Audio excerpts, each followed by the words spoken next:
우리 옆에 분들과 함께 인사합시다. 한 주일 동안 잘 지냈니? 보고 싶었어. 뭐 어제도 본 사람이 있으면 또 보니 또 좋다. 그렇게. 날씨가 참 좋습니다, 그죠? 날씨가 정말 좋은 계절인 것 같아요. 또 이렇게 좋은 계절에 또 하나님을 찬양하고 같이 함께 모일 수 있는 이 청년의 때가 있다는 건 너무 여러분 아름다운 시절입니다. 다시 한번 이렇게 인사합시다. 참 아름다운 시절을 지나가고 있습니다. 이렇게 서로에게 인사하며 축복합시다. 우리는 지금 정말 아름다운 시절을 지나가고 있는 거예요. 여러분, 아무리 절망적인 상황이라도 여러분 날씨를 보십시오. 우린 정말 아름다운 때를 지금 지나가고 있어요. 그 어려운 일들도 힘든 일들도 곧 지나갈 겁니다. 여러분 믿으시기 바랍니다. 여러분, 실패는 성공의 어머니다. 이 말 캐나다에도 있나요? 실패는 성공의 어머니다. 실패를 하면 그 실패가 쌓여서 성공을 할 수 있게 된다, 뭐 이런 말이 되겠죠. 이런 말이 결국에는 실패를 많이 하다 보면 결국에 그 실패들이 결국 나에게 좋은 열매가 되는 날이 온다는 거죠. 이 페이스북을 만든 마크 뭐 어쩌고 저쩌고 그 사람도 페이스북을 만든 게 이게 자기가 만든 첫 번째 프로그램이 아니라 그러잖아요. 수없이 많은 실패들을 앞에서 많이 했고 그 뒤에 이제 이 페이스북이 만들어진 거죠. 그러니까 수많은 실패가 쌓여서 나중에 성공을 하게 됐다는 거. 그런 많은 예들은 많아요. 저도 많은 실패를 했고 지금도 하고 있고 나중에 언젠가 성공하게 되겠죠. 모르겠습니다. 그건 언제가 될지. 저는 근데 단순히 실패가 성공을 낳는다, 그렇게 단순하게 너무 심플하게 말하고 싶지는 않아요. 왜냐하면 왜 그들이 실패를 했는데 성공을 할 수 있었을까 생각해 보면 여러분, 실패를 받아주는 문화가 있었던 거죠. 그렇지 않겠어요? 한국 사회가 참 청년들이 이게 비즈니스를 하기에 너무 어려운 환경이라고 말합니다. 그래서 여러분들이 이곳에 앉아 있는지도 모르겠어요. 다 그냥 한국을 떠나서 이 캐나다 땅으로 기회를 찾아왔는지도 모르겠는데, 한국 사회가 왜 이렇게 도전하기가 어렵냐? 만약에 실패를 했을 때 너무나도 인생에 큰 짐이 생기는 거예요. 빚이 갑자기 너무 많이 생겨서 이거를 그 다음 이 성공을 위해 달려갈 수 있는 힘이 없는 거예요. 그러니까 다시 도전할 용기가 안 생기지 않겠습니까? 그런데 이 미국이나 뭐 실리콘밸리 같은 데서 성공을 많이 하는 이유가 이 실패를 해도 다시 일어설 수 있도록 지원을 해준다 그래요. 실패를 한번 하고 또 다음 실패를 하더라도 또 지원해주는 제도들이 있어서 청년들이 한번 실패를 하는데 그렇게 두려워하지 않는다는 거죠. 얼마나 좋은 제도입니까? 그런데 저는 그렇게 누군가 실패를 했을 때 그 실패를 받아줄 수 있는 문화가 있기 때문에 사람들은 도전할 수 있다, 그렇게 보는 거죠. 그런데 오늘 성경을 보니까 오늘 성경의 말씀이 바로 하나님께서 우리의 그 실패를 받아주고 다시 일어설 수 있는 기회를 주는 말씀으로 제게는 보였습니다. 그래서 오늘 이 도피성이라는 이 제도를 통해서 하나님의 마음을 함께 찾아 들어가 보려고 합니다. 여러분, 도피성이 뭐예요? 오늘 우리가 본문에 읽었지만 부지중에 살인한 자들이 피할 수 있는 곳이라고 나와 있어요. 부지중이라는 말 어렵죠. 실수로, 이 말이에요. 실수로. 내가 실수로 지나가다가 뭐 이렇게 성경에는 예가 있어요. 도끼질을 막 하는데 갑자기 도끼질을 막 하고 있는데 도끼 날이 없네. 어디 간 거예요? 날라서 옆에 있는 내 동료에게 이렇게 날아간 거죠. 이게 성경에서 나와 있는 예죠. 만약에 내가 알지도 못한 채 사람이 죽을 수 있잖아요. 이게 실수로 사람을 죽일 수 있는 상황들이 우리 인생에는 누구나 있을 수 있습니다. 그런 상황에서 그 사람의 생명을 보존하기 위해서 하나님은 어떤 방법을 마련하셨냐? 바로 그것이 도피성이에요. 도피성을 바로 오늘 본문에서 읽었지만 이스라엘의 6군데의 도피성을 두어서 만약에 그렇게 실수로 살인한 경우에 그 사람이 빨리 도망가서 그곳에 피할 수 있도록 하나님께서 제도를 마련하신 것이죠. 실수가 아니라 고의로 살인한 사람들, 실제로 도끼가 빠질 줄 알고 이렇게 막 하면서 이렇게 한 경우는 해당되지 않습니다. 연장을 들고 막 다니면서 사람을 죽인 사람은 해당되지 않습니다. 어떤 사람? 실수로 살인한 경우에 이런 경우를 뒀다는 것이죠. 저는 이 도피성을 마련한 하나님의 마음이 뭘까 생각해 봤을 때 첫 번째로 드는 생각이 그거였습니다. 하나님은 누구나 실패와 실수를 저지를 수 있다는 사실을 우리가 알기를 원하시는 거다라는 거죠. 여러분, 우리는 똑같은 사람이잖아요. 우리가 범죄자들을 보면 그 사람은 범죄자라서 범죄자인 게 아니라 그 사람도 여러분 어떤 상황 속에서 실수 있고 실패가 있다는 거예요. 물론 고의로 범죄한 사람들은 제외하고 말입니다. 요단강 중심으로 좌우에, 요단강이 딱 중간에 있거든요. 이스라엘의 딱 중간에 요단강 동편과 서편이 있어요. 그 동편에 3개, 서편에 이렇게 3개를 둬서 총 6개를 뒀는데, 여러분 실수로 여러분 어떤 사람이 범죄를 지었다도 6개라는 의미가 뭐냐면 전국에 어디에 있든지 어디에서 범죄를 지었든지 도달할 수 있는 거예요. 30km 내에 도피성을 마련해 두신 것입니다, 하나님이. 그 말은 뭐예요? 전국에 어디에 있는 그 누구라도 실수로 살인할 수 있는 가능성이 있기 때문에 하나님은 그들을 위한 제도를 마련한 거예요. 너와 내가, 누구나 실수를 하지 않는 인생은 없습니다. 그렇지 않습니까? 누구나 예상치 못했던 인생의 한계를 만날 수 있습니다. 그렇지 않겠습니까? 처음에 우리가 계획하며 어떤 내가 꿈꾸며 계획했던 일들을 처음 내가 시작할 때에 그곳에서 내가 절망을 만날 거라고 생각하는 사람이 누가 있겠습니까? 그런데 우리가 막상 시작을 해보면, 브랜치장 하면서도 그런 우리 브랜치 리더들이 있으십니까? 처음부터 내가 브랜치장 하면 난 절망적인 브랜치장이 될까, 이런 생각 아무도 안 하잖아요.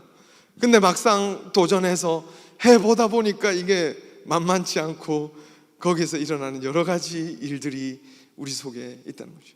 저도 목사를 하면 늘 행복하게 지낼 줄 알았는데 목사를 막상 해보니까 예상치 못한 한계를 만나게 될 때가 너무나도 많다는 거죠. 누구나 그런 실수나 실패, 좌절의 상황, 절망의 상황을 만날 수 있다. 이것이 도피성이 그렇게 이스라엘의 6개나 모든 곳에서 도달할 수 있는 위치에 있는 이유가 되는 것입니다. 그렇게 도피성은 실수로 살인한 사람을 환대하는 거예요. 웰커밍 해주는 거예요.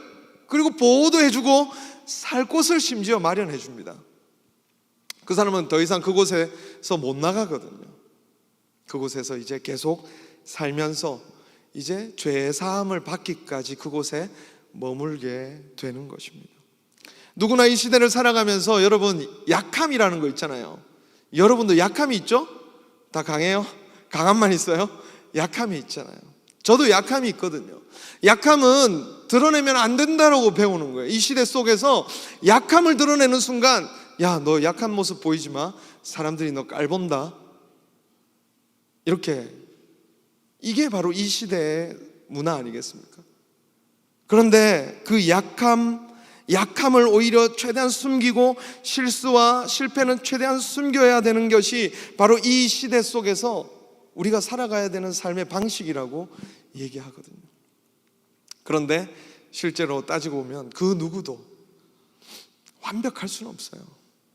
부족한 모습이 있고 사람들 앞에서 좀 부족한 모습을 보여주기도 하는 것입니다. 그게 바로 우리예요. 여러분, 엘리야 선지자도 850명을 무찌르고 나서 어떻게 됐어요? 우리가 많이 살펴봤잖아요. 850명을 무찌르고 나서 엘리야 선지자가 한 행동이 뭐예요? 이세벨의 협박에 두려워서 도망친 것이 그 850명을 무찌른 엘리야 선지자의 행동이었습니다.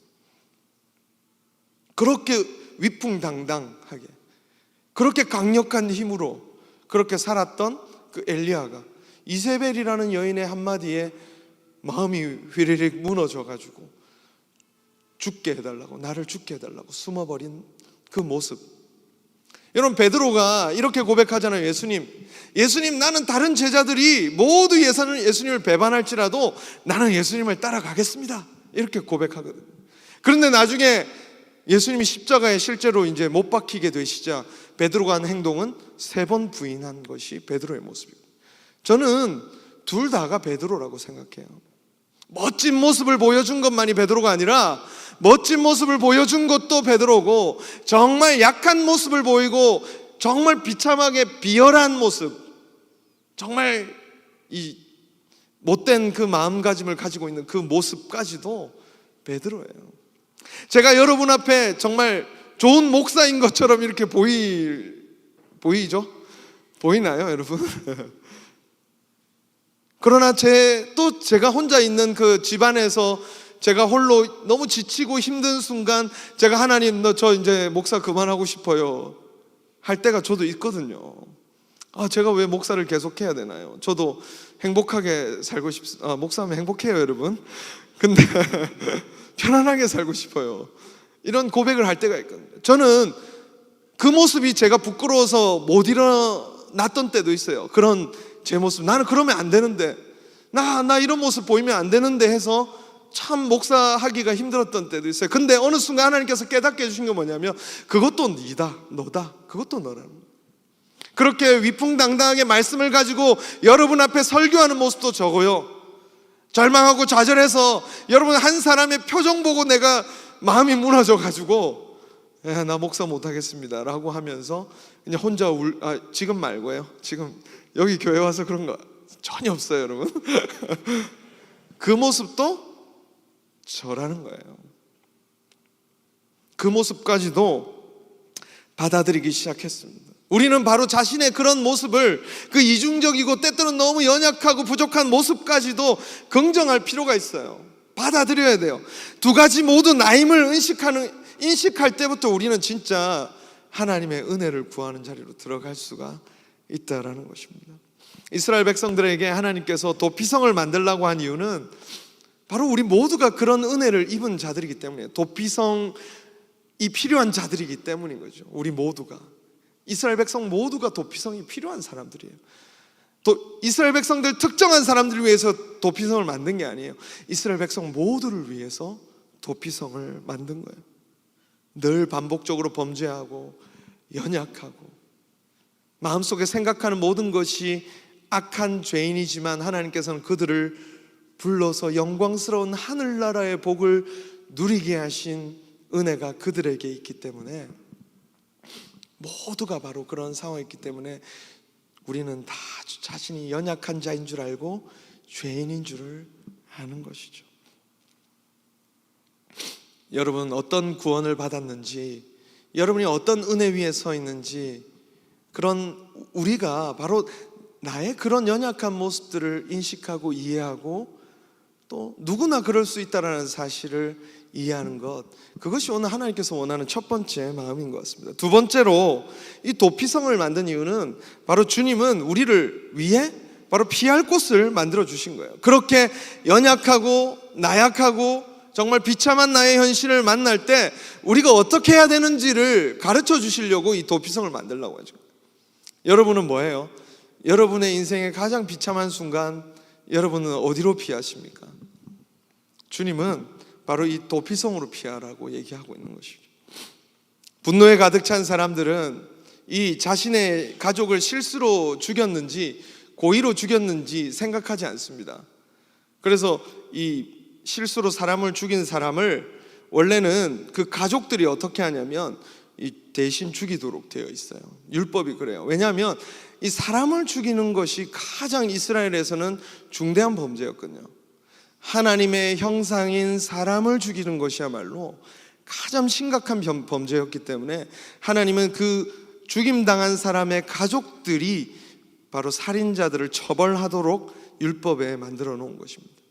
그런데 분노한 가족들이 어떤 마음을 품겠어요? 실수로 이 사람을 죽였는지 안 죽였는지 듣지도 않고 무조건 죽이려고 달려들지 않겠습니까?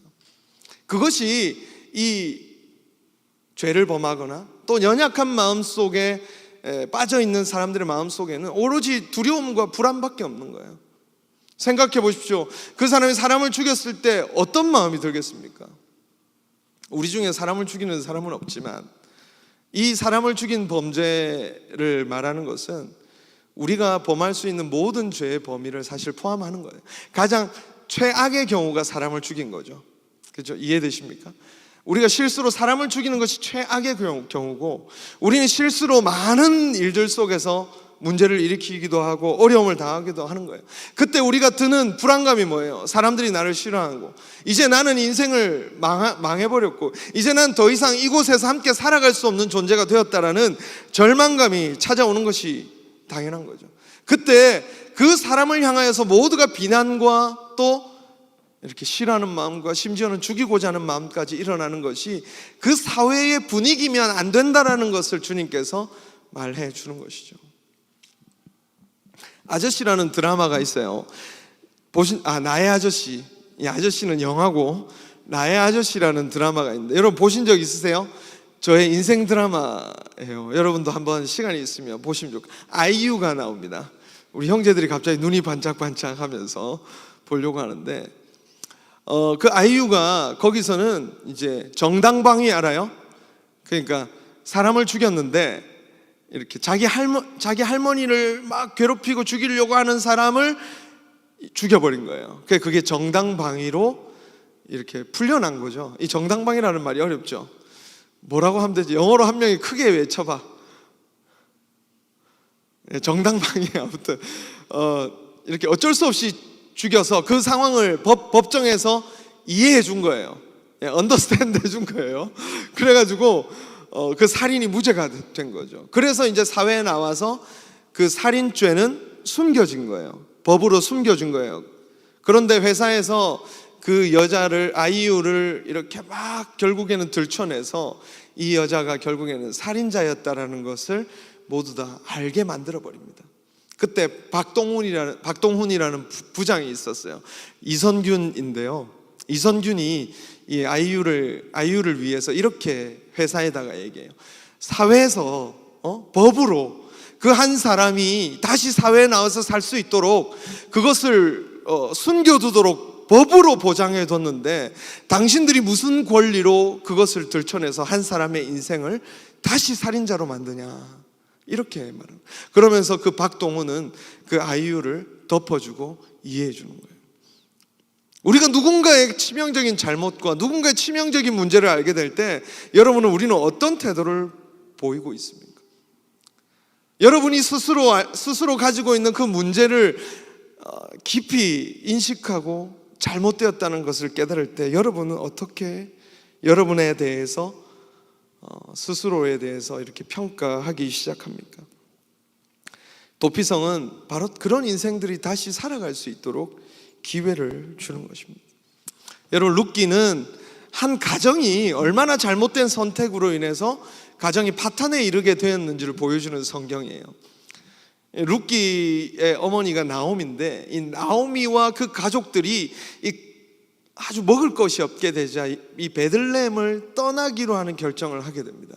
그런데 그 떠난 순간부터 가정에는 불행이 시작되는 거예요. 먹을 것을 구하지도 못할 뿐 아니라 그 아빠도 죽고 아들도 나머지도 다 죽게 되고, 그리고 결국에 남은 사람이 누구냐면 며느리인 룻과 시어머니인 나오미만 남게 되는 겁니다. 그런 그들이 이제 다시 고향으로 돌아가야 되겠다라고 하는 그 생각이 든 거예요.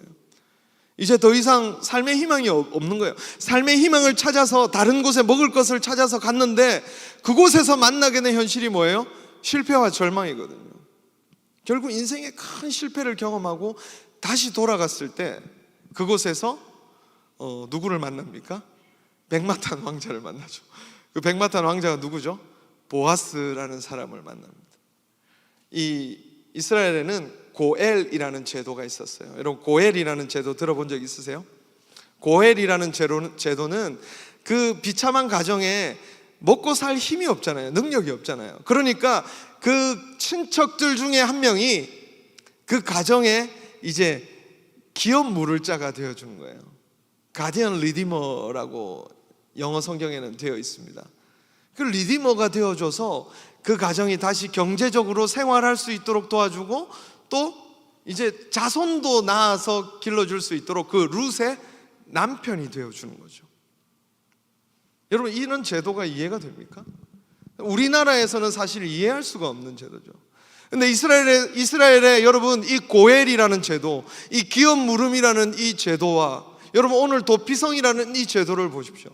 실패하고 절망하고 좌절할 수밖에 없는 인생이 다시 한번 그 실패를 딛고 일어서서 꿈을 꾸고 그 땅 가운데서 다시 인생을 다시 살아갈 수 있도록 기회를 허락해 주는 제도가 바로 그런 것이죠. 여러분, 이 도피성이라는 것과 보아스는 이 누구를 보여주는 것일까요? 여러분, 바로 예수님을 보여주는 것입니다. 다른 어떤 누구도 아니라 실패와 절망 속에 있는 인생들이 바로 예수님께 나아가기만 한다면 그 인생을 하나님께서는 어떻게 해요? 다시 꿈을 꿀 수 있게 해주시고, 한 번 도전했다가 실패해서 무너진 인생을 그 무너짐으로 인해서 인생 전체가 절망스러운 현생이 되도록 그냥 포기해버리시는 것이 아니라 그곳에서 다시 일어날 수 있도록 주님은 그 삶을 붙들어 주는 것입니다. 예수님은 실제로 오셔서 우리를 만나 주셨잖아요. 우리의 그 영혼의 그 정말 그 가난함과 영혼의 정말 절망적인 상태를 아시고 우리에게 찾아오셔서 우리를 받아주시지 않았습니까? 그게 예수님의 사랑이 우리에게 부어지지 않았습니까? 우리의 삶을 보세요. 우리는 실수도 많이 하고 빈틈도 많지 않습니까? 우리가 정말 계획하고 꿈꾼 일들을 우리가 얼마나 완벽하게 수행한 적이 있습니까? 우리는 그 속에서 많은 경우에 사람들과의 관계에서 어려움을 만들어내고, 또 여러분 조금만 들여다보면 알잖아요. 내 안에 얼마나 많은 욕심들이 있는지. 우리가 이렇게 멀쩡한 것처럼 하나님 앞에 나와 있지만 우리가 일주일 동안 살면서 얼마나 많은 죄악들과 함께 친구하며 살았는지. 근데 주님은 우리에게 이 자리에 나와서 너 나가, 너 나가고, 너 나가, 그렇게 하지 않으시는 거죠. 진짜 나가려고 그랬어, 강민아? 다시 우리에게 기회를 허락해 주시는 것입니다. 우리가 숨을 곳이 바로 주님이에요. 여러분, 어떤 상황 속에서도 여러분 주님께 숨으시기 바랍니다. 우리의 죄뿐 아니라 우리의 삶의 모든 고통까지도 주님은 끌어안으시겠다, 바로 이 구약에서부터 우리에게 약속하고 계신 것입니다. 예수 믿는 것은 여러분 단순한 종교가 아니에요. 그렇다면 여러분, 저는 절대 이곳에 오지 않았을 거예요. 저는 25살까지 예수를 믿지 않았습니다. 근데 제가 예수님을 믿고 주님 앞에 나오기로 결심한 까닭은 예수 믿는 것이 종교가 아니었기 때문에. 종교는 뭐예요? 종교와 여러분 이 기독교 신앙의 기본적인 차이가 뭔지 아십니까? 제가 수없이 얘기 드렸어요.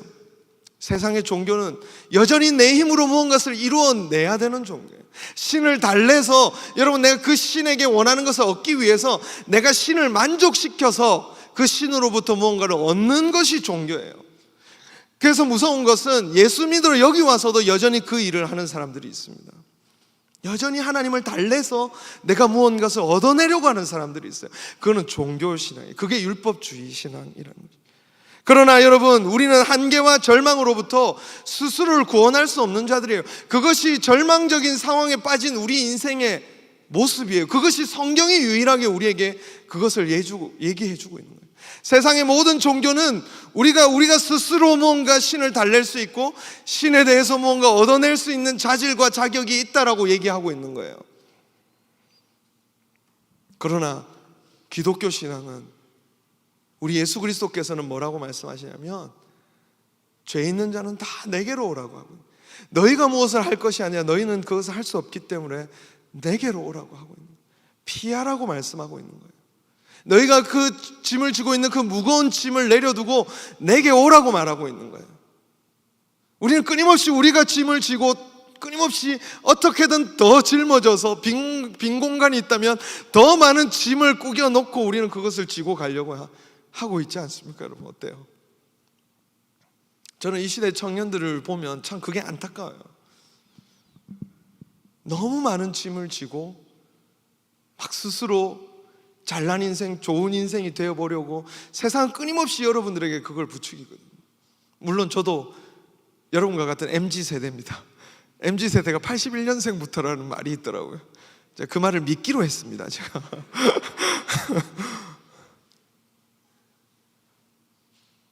너무 많은 짐을 지고 여러분들이 스스로 여러분의 인생을 성취해서 스스로가 좋은 인생임을 다른 사람에게 증명해 보이라라고 얘기하면서 교회 안에서도 리더로 살아간다는 것이 그래서 얼마나 버겁고 힘든 일인지 몰라요. 뭔가 하나를 일을 맡는다는 것이 얼마나 버겁고 힘든 일인지 몰라요. 왜? 끊임없이 우리는 스스로를 증명해내려고 노력하지 않으면 안 되도록 무언가가 우리를 계속 밀고 푸시하고 있기 때문이죠. 굉장히 많은 프레셔를 느끼는 거죠. 여러분, 무엇이 여러분을 그렇도록 프레셔를 느끼게 만듭니까? 무엇이 여러분을 그렇게 몰아붙이고 있습니까? 여러분, 그렇게 살지 않으면 안 되도록 물론 열심히 노력해야죠. 여러분, 공부 열심히 하고 해야죠. 그 속에서 하나님께 피하고 하나님을 의지하는 것이 무엇인지를 여러분 배워갈 수 있기를 바랍니다.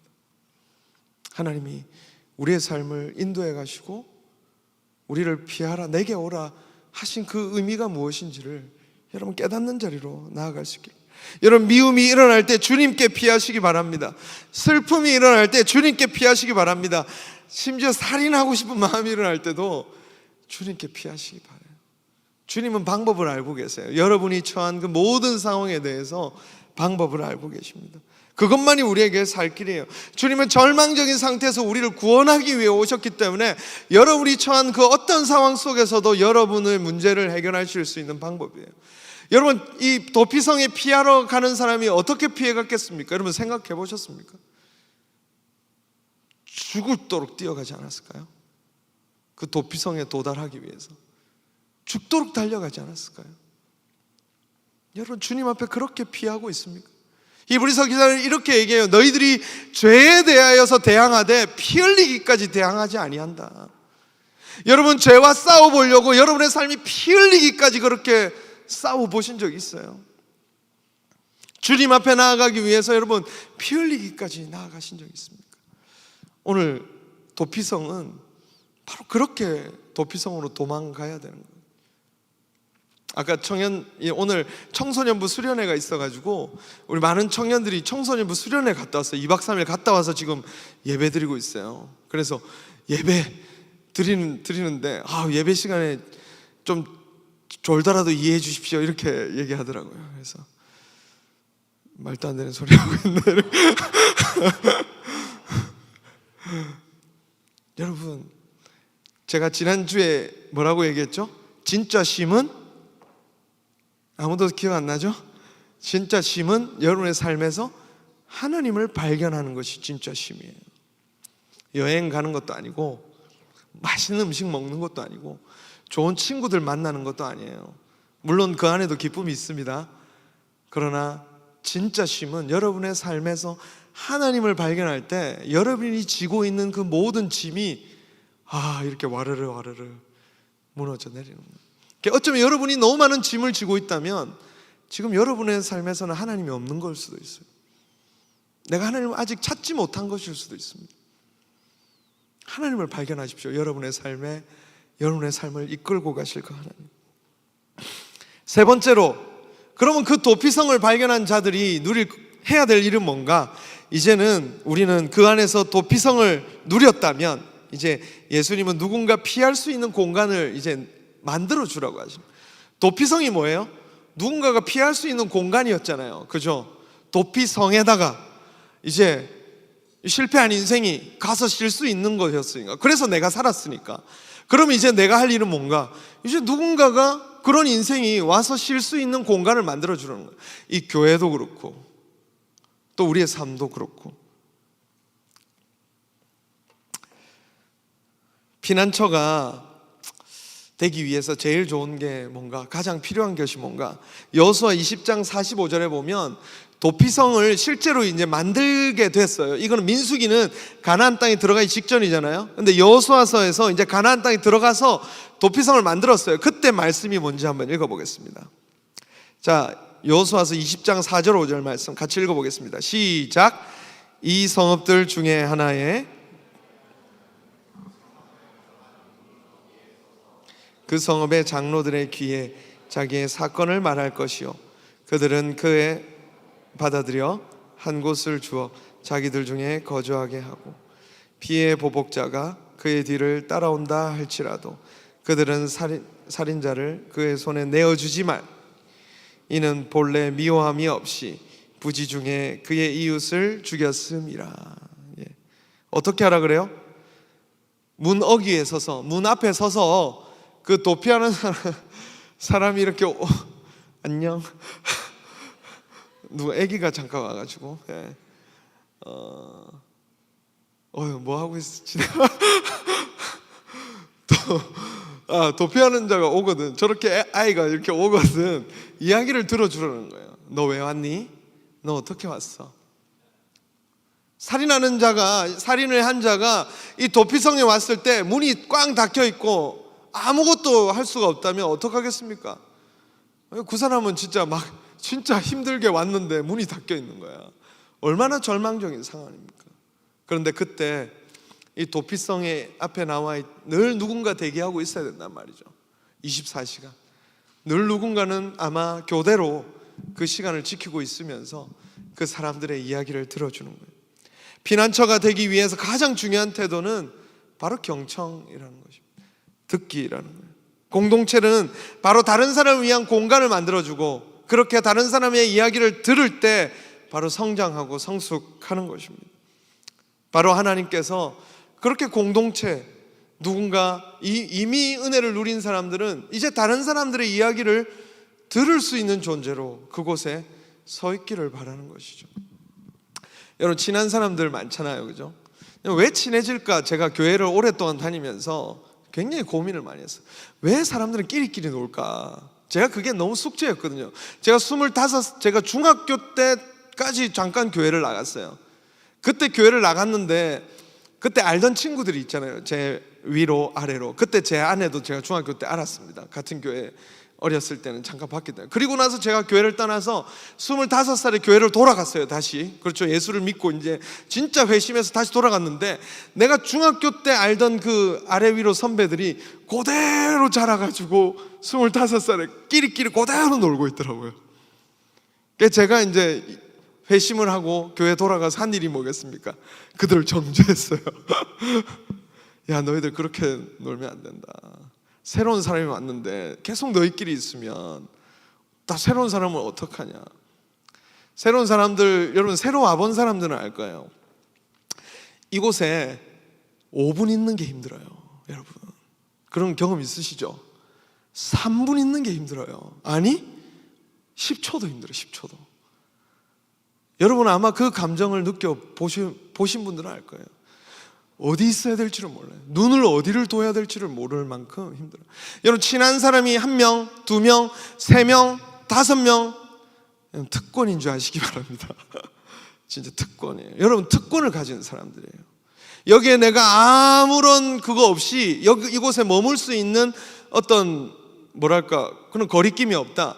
여러분 지금 굉장히 특권을 누리고 있는 거예요. 여기 새가족분들은 이곳에 예배 끝나고 어떻게 해야 될지 모르겠어요. 아마 집에 갈 때 제일 힘들 수도 있어요. 나 혼자 집에 나가는 그 걸음 제일 힘들 수 있어요.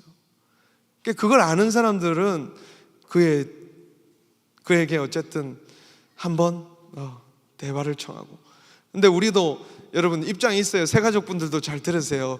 왜 기존 친구들이 새가족분들한테 또 이렇게 얘기를 잘 못하냐면 거절받은 기억들이 있어서 그래요. 여러분 이렇게 잘 안내를 해줬는데 새가족들도 낯서니까 이렇게 그냥 괜찮아요 이렇게 해서 갔는데 이제 이 원래 있던 친구들은 그게 약간 이렇게 뭔가 거절감으로 느껴지기도 하고 불편함으로 느껴지기도 하기 때문에 또 이들 나름대로 이유가 있어요. 여러분 뭐예요? 서로 사연이 있어요. 다 누구에게나 사연이 있고 이유가 있습니다. 저도요 때때로요 제 마음을 누구한테 얘기하고 싶을 때가 있어요. 그런 사람이 없을 때 힘들어요. 그렇지 않겠습니까? 누구나 얘기할 대상이 필요해요. 캐나다에 또 와서 얼마나 힘든 일이 많아요. 워킹으로 온 친구들, 또 이민으로 온 친구들, 여러 가지 상황들 많아요. 이미 적응한 친구들은 그들의 얘기를 좀 들어주기 위해서 노력할 수 있기를 바랍니다. 그게 또 우리가 해야 될 일이라는 것입니다. 신명기에 가면 그 도피성으로 가는 길을 1년에 한 번은 보수하도록 돼 있어요. 실제로 이스라엘에는 옛날에 그 도피성으로 가는 길이 무려 폭이 14m였다고 합니다. 굉장히 넓죠. 그러니까 그 말은 뭐예요? 늘 보수를 하는 거예요. 길이 망가지지 않도록, 늘 도망갈 수 있도록, 늘 또 표지판도 중간중간에 세워서 도피성이 어디인지 못 찾으면 안 되잖아요. 늘 찾아갈 수 있도록 그렇게 만들어 놓은 것이 도피성이었대요. 여러분, 누군가 여러분에게 다가가서 쉴 수 있는 존재인가? 여러분께로 가는 길이 어떤지 한번 보세요. 스스로 길을 잘 만들어 보십시오. 저도 여러분들에게 때때로 거절감을 느낄 때가 있어요. 저도 여러분들에게 굉장히 잘해주고 싶고 친하게 지내고 싶은데 여러분들이 이렇게 벽을 치면 저도 거절감을 느낄 때가 있다고요. 근데 저도 늘 생각합니다. 나에게 혹시 또 뭔가 저 친구가 다가오지 못하는 어떤 벽이 있지는 않을까? 그걸 돌아보면서 그걸 치우려고 노력하는 거죠. 여러분에게도 보십시오. 여러분에게 혹시 누군가가 다가가려고 하는데 여러분에게 있는 그 망가진 길은 없는지, 표지판이 혹시 이렇게 내게 와도 된다라고 하는 이 표지판이 지금 망가져가지고 이렇게 돼 있지 않는지, 망가져가지고 지금 거의 못 쓰도록 이렇게 돼 있지 않은지 한번 보시라는 겁니다. 바로 내가 도피성이 된 사람, 도피성의 은혜를 경험한 사람들은 또 누군가에게 도피성이 되어줄 수 있었으면 좋겠어요. 그래서 저는 참 이민사회가 참 이렇게 뭐랄까 좀 폐쇄적이다라는 생각을 해요. 참 친해지기가 힘들어요, 사실은. 여러분, 이미 친한 친구들 사이에 끼어 들어가는 것도 힘들고 또 그게 참 힘들어요. 그래서 여러분, 좀 공간을 좀 만들어 주세요. 여러분의 이미 친한 친구들이 있지만 또 누군가가 한 명이 또 들어올 수 있도록 그 빈 공간을 조금 만들어 주세요. 그래서 누군가가 들어와서 또 나의 힘든 이야기를 꺼내 놓을 수 있도록 그런 공동체가 되기를 간절히 바랍니다. 네, 우리 같이 찬양합시다. 같이 찬양할 때 지금 밤이나 낮이나 우리의 소망 되신 예수님께서 여러분이 언제라도 피할 수 있는 도피성이 되어 주실 것입니다. 그 은혜를 누리고 이제는 누군가에게 여러분의 공간을 내어줄 수 있는, 우리가 언제 밤이나 낮이나 우리가 또 누군가에게 나의 자리를 내어줄 수 있는 그런 우리 공동체가 되었으면 좋겠습니다. 우리 나의 소망 되신